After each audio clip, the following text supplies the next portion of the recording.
بالله من الشيطان الرجيم بسم الله الرحمن الرحیم۔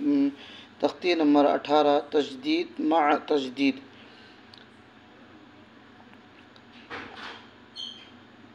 اس سبق میں تجدید کے بعد تجدید آئے گا، جیسے کہ زا پر تجدید ہے اور کاف پر بھی تجدید ہے، یعنی مطلب دو تجدید والے حرف مل کر آئے تو کیسے پڑھنا چاہیے اس سبق میں سمجھ میں آئے گا۔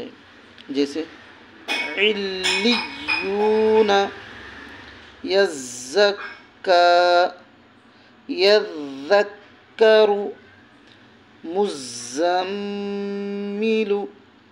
مدثر، علیین، علیون۔ لام کو تجدید کی وجہ سے 2 مرتبہ پڑھا جاتا ہے اور یا کو بھی تجدید کی وجہ سے 2 مرتبہ پڑھا جاتا ہے۔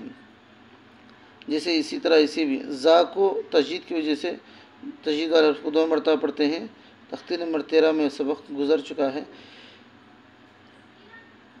کاف کو بھی تجدید ہونے کی وجہ سے 2 مرتبہ پڑھتے ہیں، جیسے یزکا، یا زا زبر یز، زا کاف زبر زک، یزک، کاف کھڑا زبر کا، 2 مرتبہ ہوگا، ایک زا کے ساتھ ایک کاف کو کھڑا زبر کے ساتھ۔